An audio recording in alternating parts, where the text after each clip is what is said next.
Okay, great. Our speaker today is Stacy A Phile. Stacy started her career with the County of Berks in 2006. She graduated from Central Penn College in 1998 with an associate's degree in business and specialization in paralegal. Mrs. Phile has been the director of the Berks County Tax Claim Bureau since 2011. Welcome, Stacy. Hi, yes, thank you. So my name is actually Stacy Phile, but that's okay. Oh, sorry. That's okay. That's okay. I guess, Winnie had asked me to speak, and so I'm not sure where everyone's level is as far as tax sales and tax claim bureaus and how everything works. So I kind of thought that I would just give a broad overview and start at the beginning just so that everyone could follow along or get a better understanding. People confuse tax sales with sheriff sales, and there's a lot of words used interchangeably across the board, and it can be somewhat confusing. So I tend to talk fast, so I apologize. I will try to speak slower. The tax claim bureaus in Pennsylvania actually are governed by the real estate tax sale law. With the exception of Allegheny County and Philadelphia County. They actually follow another statute. They don't follow the real estate tax sale law. So under the real estate tax sale law, if real estate taxes are not paid, being your county township tax or your school tax bill, they are to be turned over to the tax claim bureaus, generally speaking, every January of the following year. So as an example, the unpaid 2017 taxes are payable up until December 31st with your local tax collectors or treasurers, and then sometime in January they are turned over to your tax claim bureaus. And then the tax claim bureau has to send out notices that are under the statute, but the tax claim bureau would not expose those properties to tax sale for the unpaid 2017 taxes until September of 2019. So it actually takes 20 months before a property would actually be exposed to a tax sale for unpaid taxes. There's 4 types of tax sales under the real estate law: the upset, the private sale, the judicial, also known as the free and clear sale, and the repository sale. The upset tax sale is the first tax sale that a property is exposed to, and it usually occurs in September. September is what is set by the statute, so most of your tax claim bureaus will hold their upset tax sale sometime in the month of September. We do have a right to continue that sale if we don't get services done or there's something that we need to do to move the property to allow a taxpayer more time. We have that right under the statute to do that. Here in Berks County, we used to do an upset sale in September, and then we would do a continued sale in December as well. The upset bid price, which is the opening bid price at an upset sale, includes all of the unpaid taxes, all of the unpaid current taxes, any unpaid municipal liens, which would be your water, your sewer, or your trash. So that sets the opening bid amount for an upset sale, with the idea that if or in the event the property is sold at the upset sale, those liens and whatever was included in that bid price are paid through the proceeds of the money that was collected at the sale. Because the person who's purchasing that property at an upset sale purchases it technically with any other liens against the property, such as mortgages or judgments. So buyers are definitely told to beware. Here in Berks County, as an example, every September we expose approximately 300 properties to our upset sale, and we will only sell approximately 20. So we don't get a lot of people who purchase properties at our upset sale because it is a risk and you're buying it with all of its liens. So you're instructed to do your homework and make sure that you're not purchasing a property with, let's say, a $2 million mortgage, because as the purchaser, that would be your responsibility. So in order for the Tax Claim Bureau to expose a property to an upset tax sale, there's 4 requirements under the statute. We have to send a certified restricted delivery notice to all owners on record. We have to post the property. We have to advertise the property. And then we have to send out what's called a second mail notice that goes out regular mail approximately 10 days prior to the actual upset tax sale. So those are the 4 requirements that the Tax Claim Bureau must do in order to expose and sell a property at an upset sale. After a property has been exposed to an upset sale, but before it's exposed to a judicial sale, there is a section in the statute, which is Section 613, that refers to a private sale. This is a sale where a purchaser can submit a request to the Tax Claim Bureau for a private sale bid, and the Tax Claim Bureau has the authority to accept or reject that bid in any amount that they want to. Here in Berks County, I generally will accept private sale bids a lot from our redevelopment authorities here in Berks County and allow them to purchase the properties for a reasonable fee. The thing with a private sale is you're purchasing the property free and clear of the taxes, but not free and clear of anything else. So if there's an unpaid water bill or sewer bill or there's a judgment or there's a mortgage, you as that purchaser would be responsible for those liens. The private sale bid process under the statute says that the Tax Claim Bureau has to advertise that bid, and they have to wait 45 days from that advertisement before the tax sale is considered valid. In that 45-day period, someone could see that advertisement and submit a bid for a higher amount. That happened here recently in Berks County. We received a bid for a pool in one of our townships, and then the actual taxing authority petitioned the court, and then we went in front of the judge and did a private auction in front of the judge with the highest bidder winning the property, and that's how we handled the private sale bid here in Berks County. The other private sale bids that we've received throughout the years, I've never had anyone file a petition and try to outbid the person submitting a bid.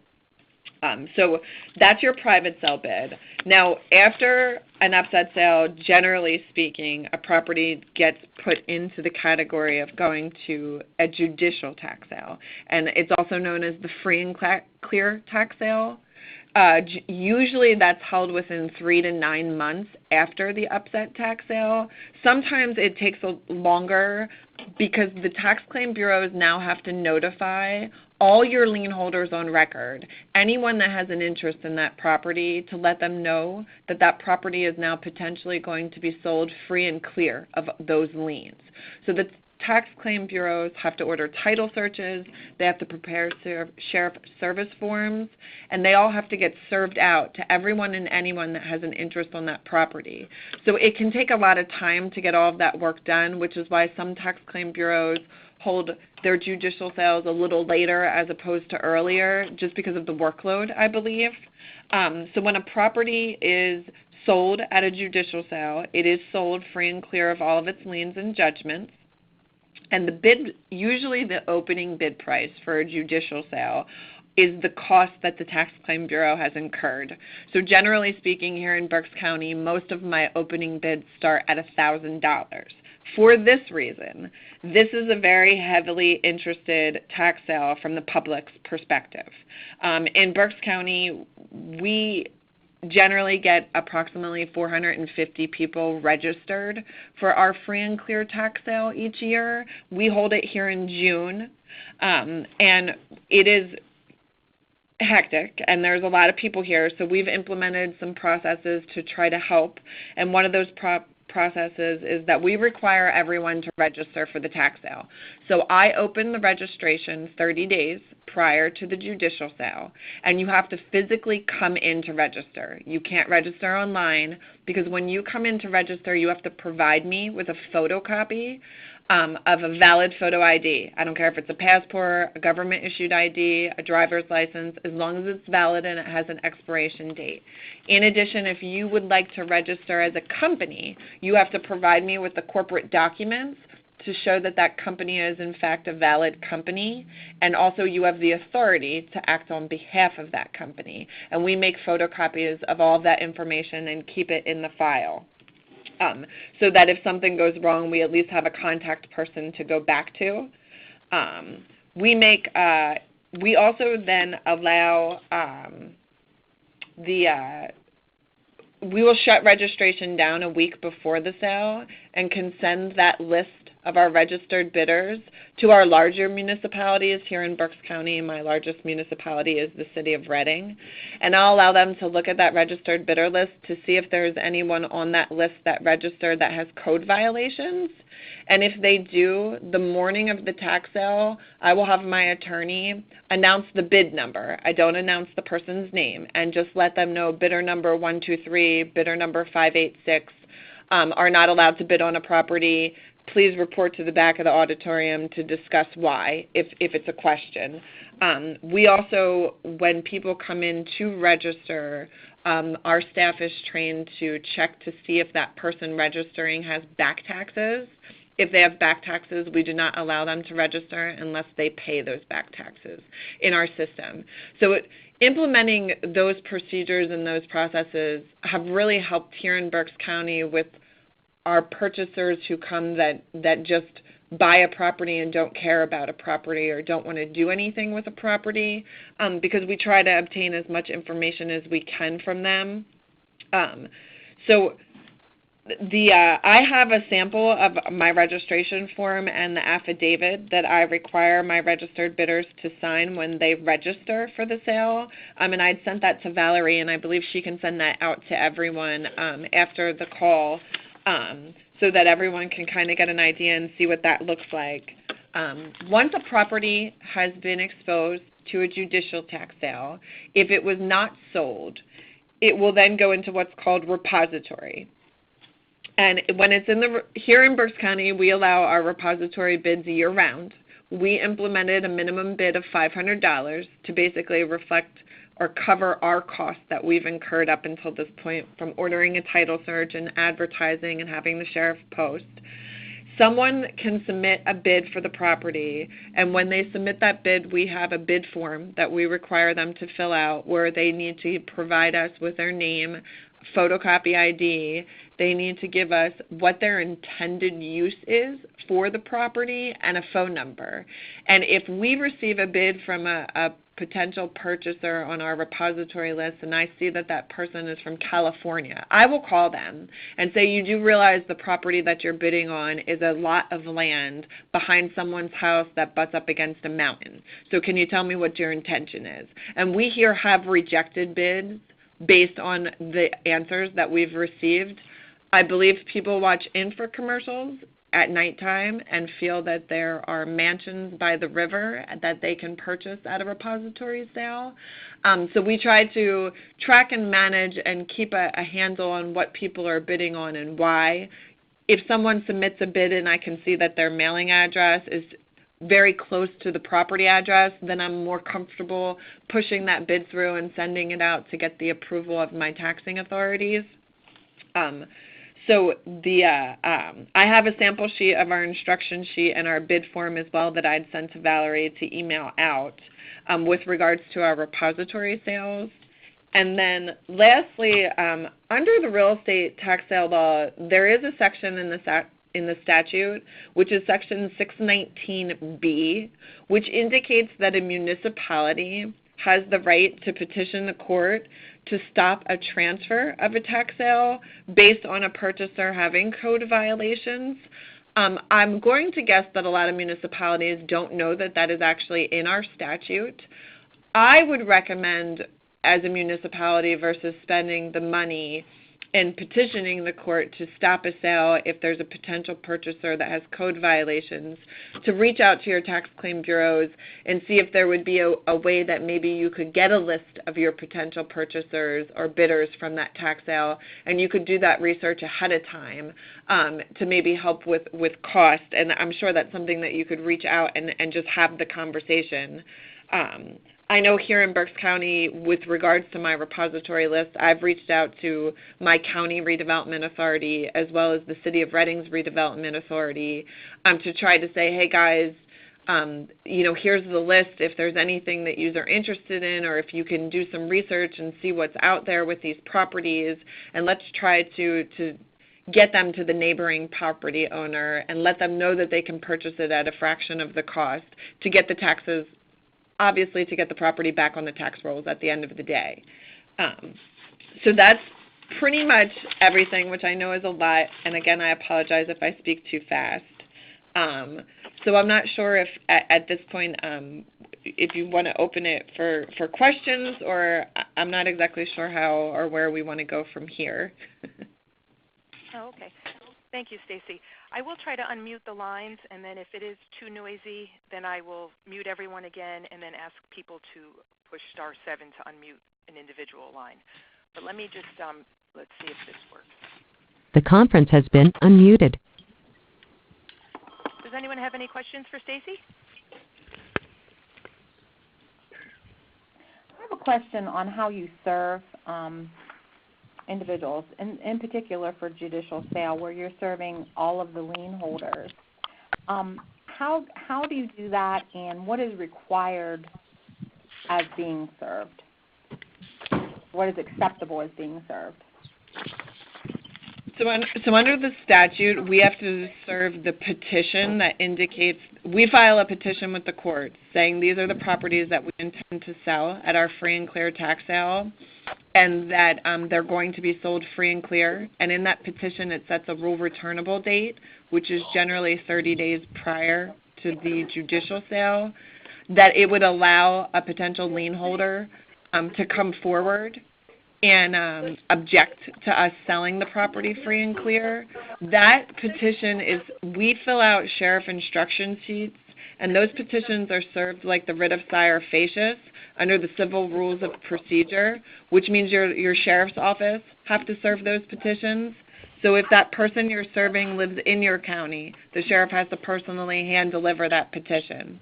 If the person that you're serving is outside of the county and in another county, you deputize that sheriff's office to personally serve it. And then if the person you're serving, let's say it's Wells Fargo Bank in North Carolina, you're allowed to make that service by certified mail, but all of that services comes through your sheriff's office. It doesn't come from the Tax Claim Bureau. Okay. Actually, I am going to mute the lines again. Just there is some background noise, and we do have a lot of folks on this call. So I'm going to mute everyone, and then if you have a question for Stacy, please dial *7. Thank you. The conference has been muted.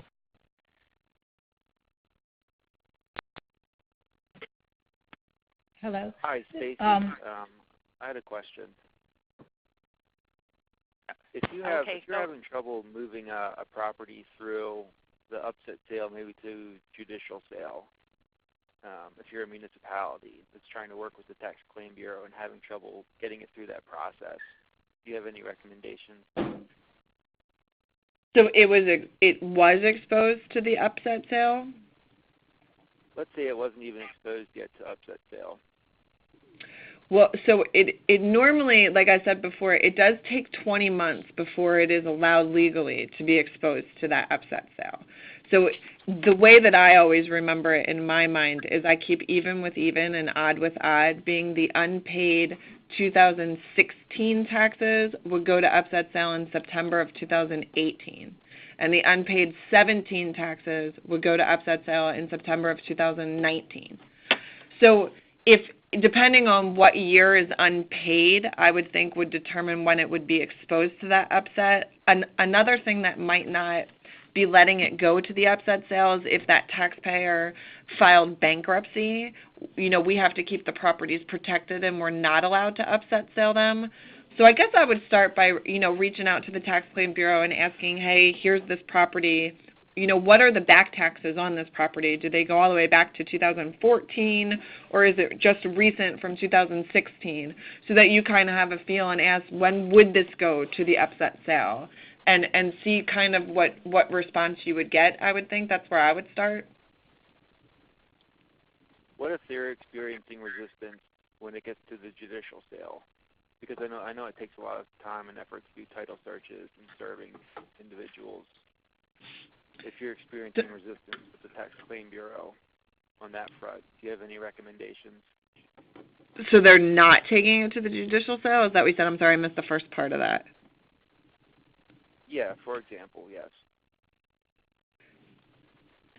Well, yeah, I guess I probably would, try to reach out and sit down and let them and just kind of find out maybe what their process is and understand where they're coming from. I can't speak on behalf of all the tax claim bureaus. I know that, we are a part of association and we all get together and we all, talk things out with processes and procedures. There's 60 some counties with 60-something attorneys all reading our statute 60 different ways, I guess you could say. So I guess, it would probably start with just having a meeting maybe with the tax claim director and saying, hey, I'm trying to understand your process, but, this is what I'm looking for, and I just want to see if maybe we can work together to try to figure a way to make it work, Okay, thank you. Sure. Hello? Yes. Stacy, have you ever done any multi-year search or discovery in terms of recycling specific properties that would go through the system over and over again? Do you have any sense of that in Berks County? We do not know, and I'm going to say, well, once a property goes into repository, it stays there forever until someone bids on it. But in a sense of if we have a property that we exposed, and let's say we sold it at a judicial sale, and then that purchaser never paid taxes, and it was re-exposed again, we do not track that, no. Does that happen? Absolutely. Do you think it happens often? I don't know often is the right word. I would say that in a scale of percentages, it would probably be less than 5%. But I do see some properties where I'll see the address and I'll think to myself, I think we sold this a couple years ago. And there'll be a way for me to look in my list to see it, but it's not something that we track here. I want to say that I know our Recorder of Deeds office started marking our deeds as tax sale deeds. So I would imagine if you pulled the property in Berks County in the Recorder of Deeds office, it'll show you all the tax sale deeds. So maybe you could see it from there, but we're not tracking them regularly. No. Okay.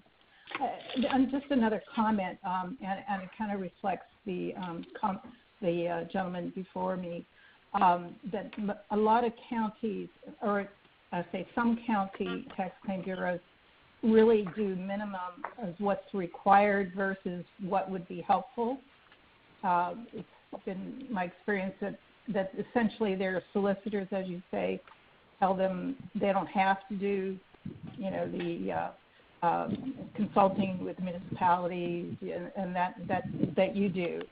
That is, in essence, there's a certain requirement that they have to, but then they don't have to go beyond that. Is that? Are you familiar with that? From going to the convention and talking to other tax claim bureaus, I don't get that sense. I feel like there's a lot of people that are forward thinkers. I know that recently, in the last couple years, I would say, a lot of people have retired and new people have stepped in across the state, and it seems like because it's fresh, you're new, you want to learn, they seem to be a lot more open and eager. So I'm not sure if maybe that as a whole could help the situation. I'm a firm believer in here anyway. The first thing that we did collectively is, my repository list started getting very large. So I reached out to my redevelopment authorities and I said, hey guys, let's sit and just talk it out and see why not work together? I would think that it doesn't help, or it wouldn't hurt, so to speak, to just make that first initiative phone call to try to reach out and say, hey, can we just get together and talk? And, no one wants to come in and say, I want you to do this, this, this, and this. We're all overworked and, no one has enough help to begin with. But I think if you could compromise and come to something that might be able to help both sides, I would think that could work. Okay, thank you. I have a question for you. Sure. Your approach is a breath of fresh air. So Do you have something in a document that kind of lays out exactly what you put forward here to us today? I do. Well, I typed up my little notes. So sure, I would just clean them up a little bit, and I would share them. I could send them to Valerie as well, and also send her that I printed a copy from Westlaw of Section 619 of the statute with regards to the municipalities being able to petition to stop a transfer of a sale because of code violations. So I could scan that and send that to Valerie. Yeah, sure, I could do that, absolutely. Great, thank you. Stacy, I have a question for you. Mm-hmm. So with regards to the judicial sale, in terms of risk to the purchaser, is there any kind of look-back period or anything with the judicial sale that someone that maybe was served improperly could come back to the purchaser of that property, or is it just a done deal? No, well, I don't think anything's ever a done deal, especially with tax sales. Tax sales are sold by operation of law, so due process is obviously huge when it comes to tax sales and making sure that proper notice was given. The tax claim bureaus were not created to sell anybody's property. The intent was for us to collect taxes at the end of the day. So with a judicial sale, I would say that there's always a risk if you're a purchaser, and I tend to tell my purchasers that are truly interested, you would be shocked at how much the neighbors know if you go knocking on the neighbor's door to find out about that property. Like, okay. The person moved out years ago, the family doesn't want it. And so in that situation, I guess you would be taking less of a risk. Okay. To answer your question, I can't 100% answer it, I guess. I mean, there's no limitation under the statute on how late someone can file objections to a tax sale. But, with that being said comes, you're going to go in front of a judge, and if your property was sold at a tax sale in June of 2016, and in, February of 2018, you're coming out of the woodwork like, oh, I didn't know. I'm not sure what judge would be in your favor. Do you know what I mean? Like, I think that would weigh into it as well, the timing. Why did you wait so long? Right. Okay. And I know that from an insurance perspective, title companies tend to have a general rule that if you purchase a property at a judicial sale, they will not insure that property until 1 year from the date of the sale. Mm-hmm. But all title companies are different, and they all have their own little different rules that they follow. Okay. Good info. Thank you. Sure. We have time for another question or two. Great. I have a question. Am I on? Yes. Great. It's John Cromer, by the way. Terrific presentation, Stacy. That was wonderful.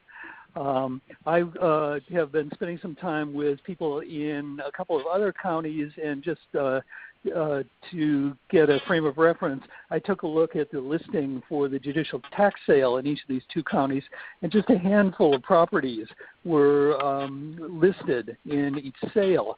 And so my question, I know you're very aggressive in terms of bringing properties through the process to tax sale, but do tax claim bureaus or other county officials have the option not to process properties for tax sale that otherwise should go through the system? I don't believe that it's an option. I think that we all procedurally do it a little differently. I know that some counties will wait a little longer before they judicial sale because then their numbers get smaller, and then that's less cost to them. And I guess their general look on it is they would rather see the taxes get paid than go through the process of having a judicial sale. But I don't know that you can elect just not to have one. But I don't know 100% the answer to that question. Like, legally, would someone be able to bring a lawsuit saying that a tax claim bureau hasn't petitioned the court to have a free and clear sale, because I don't know if they're required to do it or if it's just an option to do it. Mm-hmm. I don't know the answer to that. I'm not sure. I don't know why I don't know at the end of the day why you wouldn't do it eventually. I mean, we do it and it works well here. I mean, yes, it's a lot of work and it takes a lot of time. Our tax sale list, when we run it, starts with 3,000 properties in July, and then by September we're down to 200 or 300. And then our judicial sale, we usually expose 100 and we'll sell 99 of them. So it's a lot of work and it's busy, but when, in our judicial sale, last year I think I brought in close to a little over $1 million at the judicial sale through the auction. So to me, I feel like it's, at the end of the day, it's just a part of the process. And, I hate to see anyone's property get sold, but I also hate to see the taxes not paid. Mm-hmm. So. Mm-hmm. Great. Thank you. Any other questions for Stacy?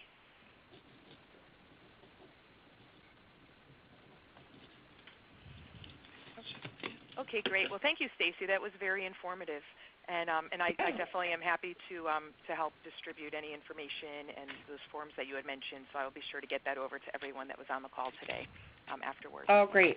Thank you for having me. I appreciate it. Oh, you're very welcome. Very welcome. So now I'd like to turn the call over to our Policy Director, David Hunter, and I want to remind people that there was an attachment that was sent yesterday, and that includes the chart that he will be reviewing with all of us. So, David? Hi, everyone. If you have that chart handy, maybe take a look at it. This is a comparative chart, and you'll want to look at the two rightmost columns.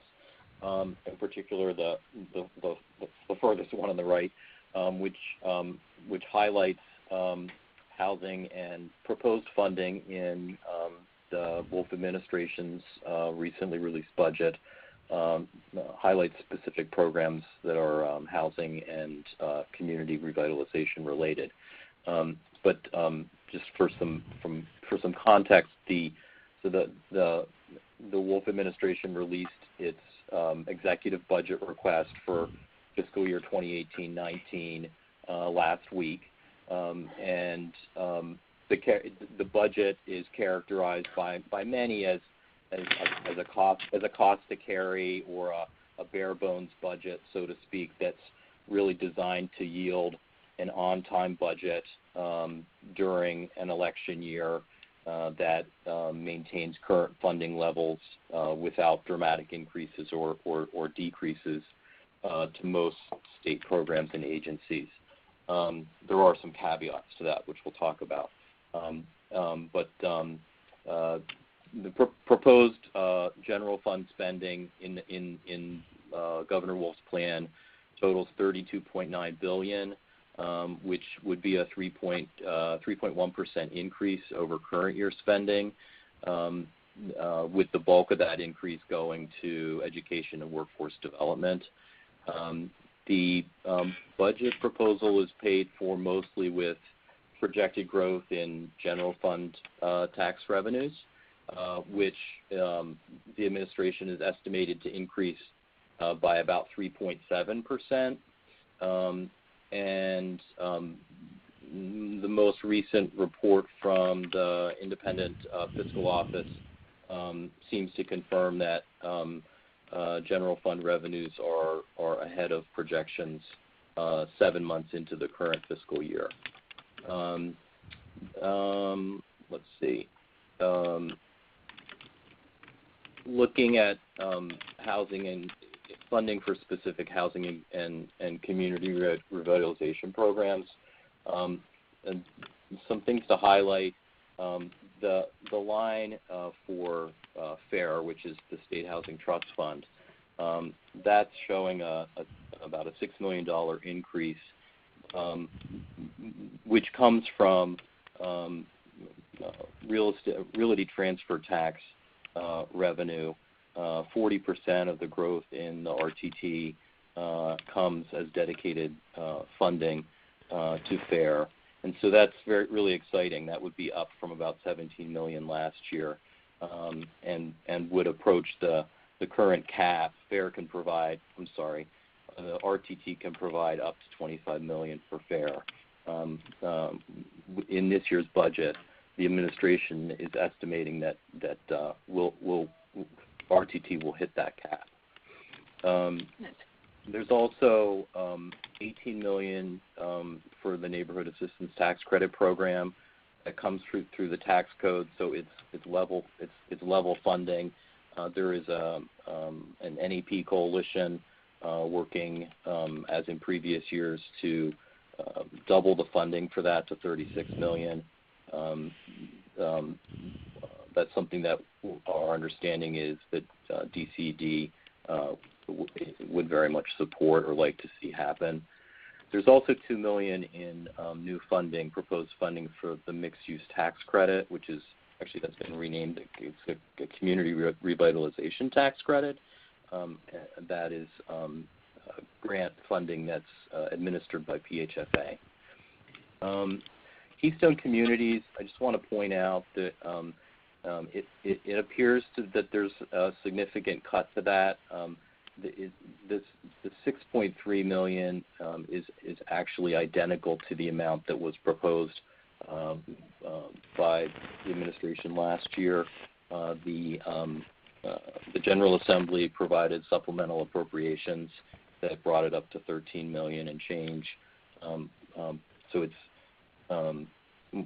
we anticipate that there could be a similar outcome at the end of the budget process, but it's not actually a cut in terms of what the administration has proposed. It is worth noting that the DCED's overall proposed budget is funded at there's a 15% proposed cut with in addition to what looks like a reduction to Keystone Communities, the two other programs that would take a significant cut are the local municipal emergency relief program and marketing to attract tourists program. So the next steps in the budget process are the House Appropriations Committee starts its budget hearings next week.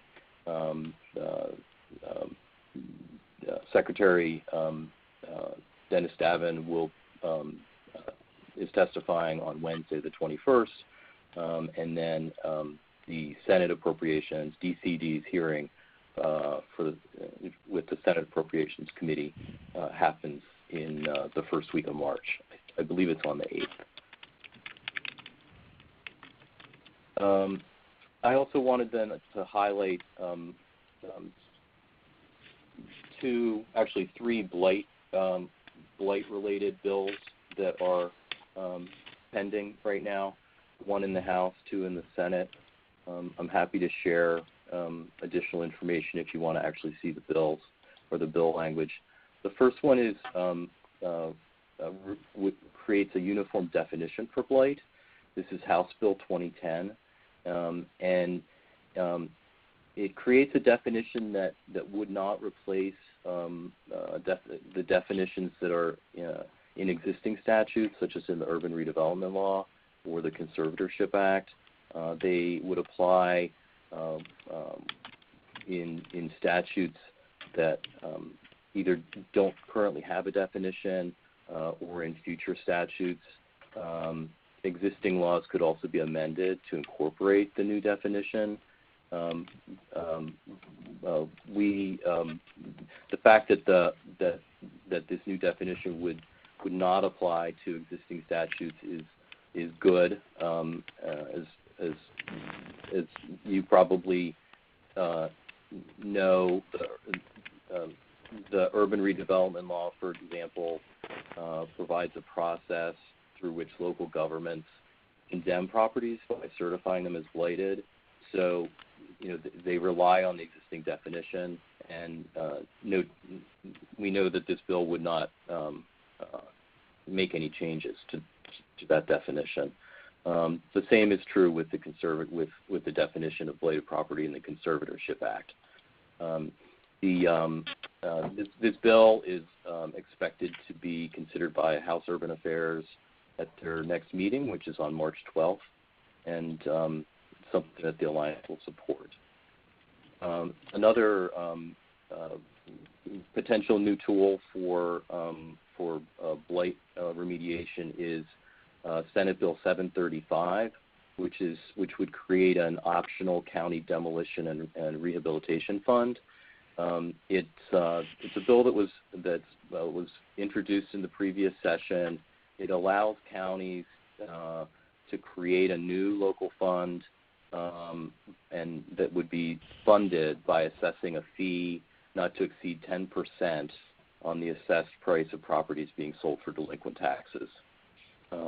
And the fund could then be used by the county, any nonprofit or for-profit corporation that has a contract with the county, or any taxing entity, redevelopment authority, land bank, or other governmental entity for the demolition or rehab of blighted property that's located in the county. I want to point out that this new fund would be completely in addition to the existing optional county demo fund that was created in 2016, and I believe that 14 counties to date have created that fund, which is funded through a $15 assessment on the recording of NED or mortgage in the county. So both funds are intended to work in tandem. And again, this is something that the Alliance supports. That bill is likely to be considered by Senate Urban Affairs at its next meeting. Both House and Senate Urban Affairs committees had meetings scheduled for early February, and they were rescheduled to March.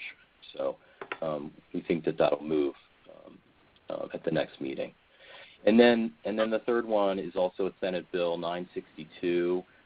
This is one that we're monitoring. It increases penalties for blighted property code violations, and so it increases those penalties when for blighted property when the property has received funding from a program administered by the state government, by a state government agency or authority, and the penalties step up. Basically, the bill only speaks to increasing penalties for code violations on these types of properties. It doesn't address other questions related to those penalties, such as how much time would an owner have to correct a code violation before he or she could be subsequently cited. So we're monitoring this and looking for more information to understand it better. And so why don't we open it if anybody has questions, and again, I'd be glad to share the bill language on any of these if you're interested to see it. Thank you, David. Does anyone have questions? You could do *7 to unmute your line.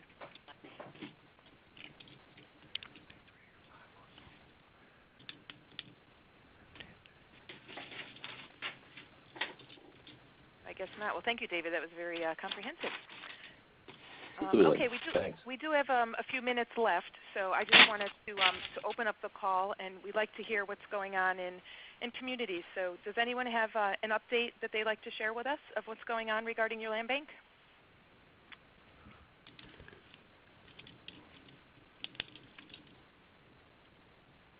And I know, Winnie, you're on the line if you'd like to, to say anything or give an update on anything that you're working on.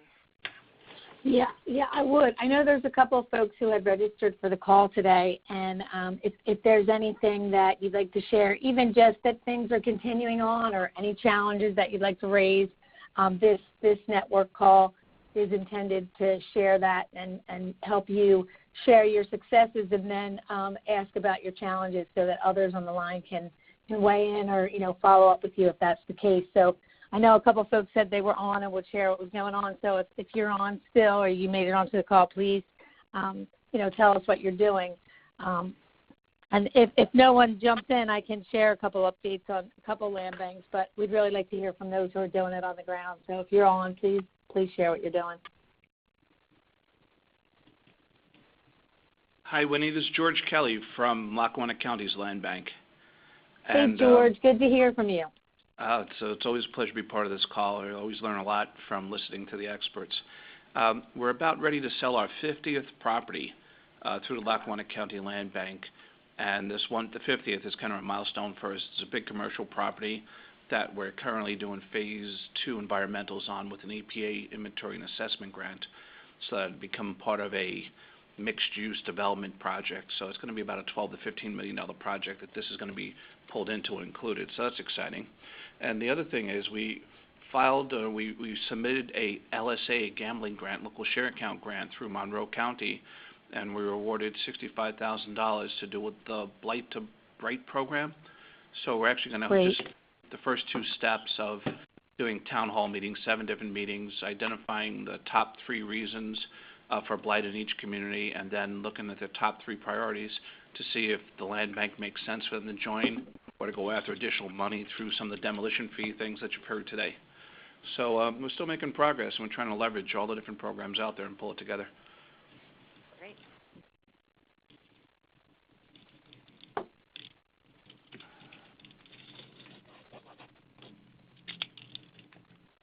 That's great. Thank you, George. Oh, you're welcome. Are there any folks on the line who are in the process of just getting started? I know there were a number of land banks that recently, within the last year, had organized. I'm wondering if they're, just getting started, because a lot of times that really does take some time. So if anybody's just getting started and just wanted to identify yourselves, because it's good to be able to get in touch with other land bank leaders at the other places in Pennsylvania that have moved ahead with their land bank. So even just to identify yourself and introduce yourself, that's useful too if anybody wants to do that.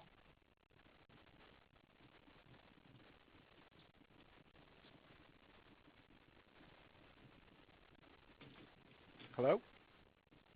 Yes. This is Eric Koopman with Monroe County Planning Commission. We are in the process of trying to establish a land bank.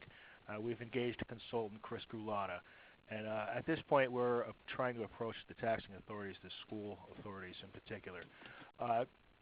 We've been having a little difficulty getting all of them in a room. We have 4 different districts we're trying to get.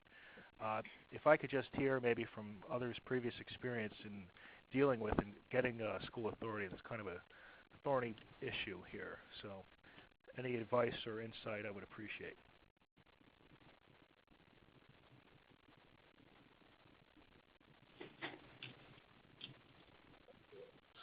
Eric, this is Winnie. I'm working out in the borough of Pottstown now, helping them establish a land bank, and they're lucky because they only have 1 school district. And I've heard in other places across the state where there's multiple school districts that the challenge that you identified is common, and the idea of sharing information with them and educating the school boards and the school superintendents about what a land bank is, and showing them examples of properties that are blighted where 0 has been collected, and then what you'd get after, in the first 5 years after it goes back on the tax rolls, and then the 5 years after that, what the benefit to the school district would be. And I know that from hearing from other land bank leaders that is a process, and it's really a lot about education and then sharing with them what the benefit is at 5 years and 10 years after these properties have been returned to the tax rolls.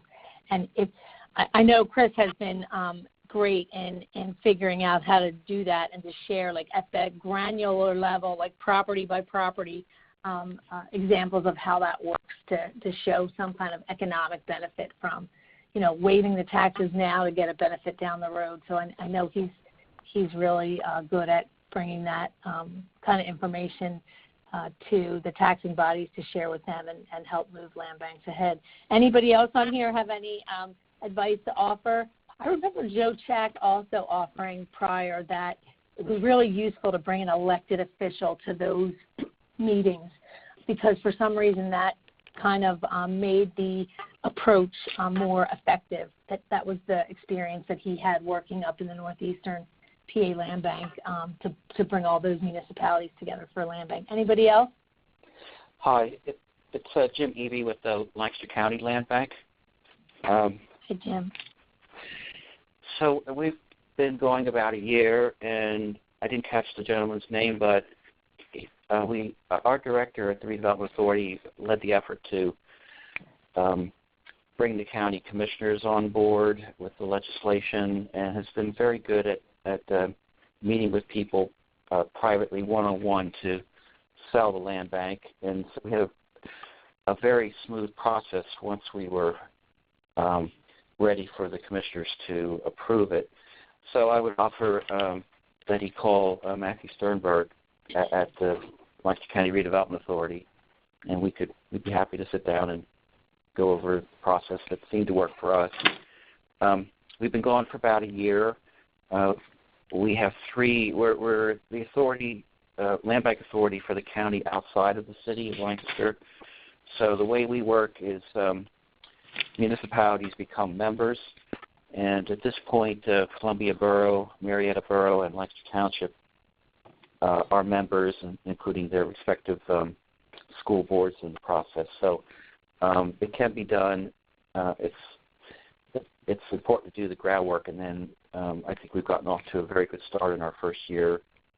We're still a bit of a boutique organization because we're just starting to do our first series of properties and learning. But we're already turning over rehabbed properties in Columbia, so it can be done.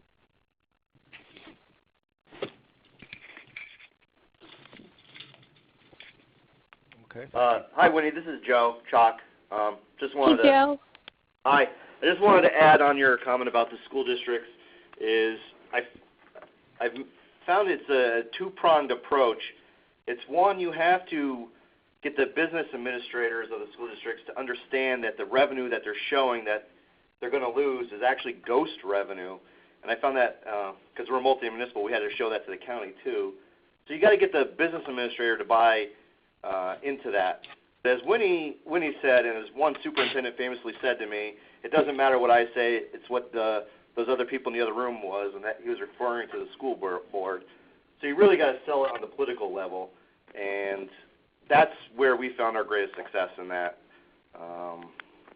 Because it doesn't matter what the numbers say or don't say, it's really what the politics say. At least that's what I found.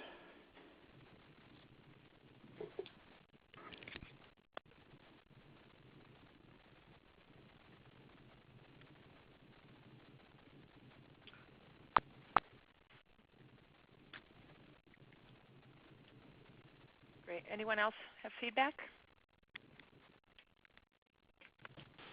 This is George Kelly again from Lackawanna County. What I did is I took the approach where we passed the legislation at the county level and empowered the land bank to operate county-wide.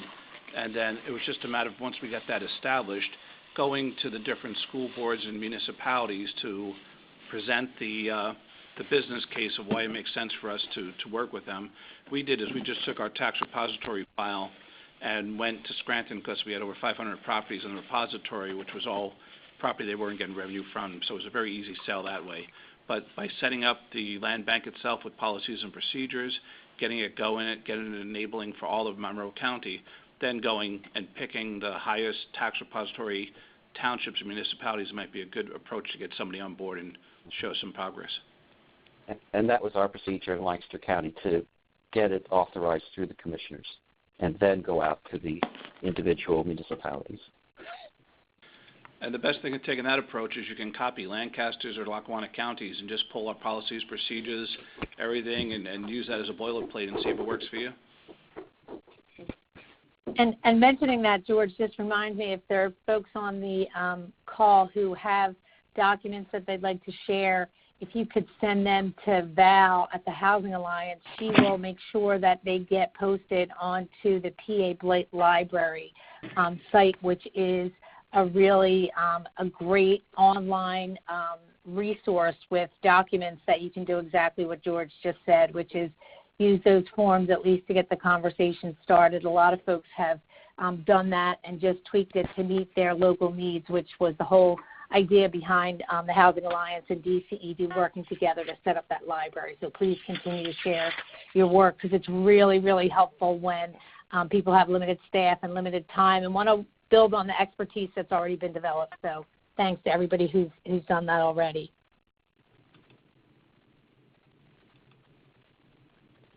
Very good. Well, I want to be respectful of everyone's time, and we're just about at the 1 o'clock mark. So thank you, everyone, for participating in today's call.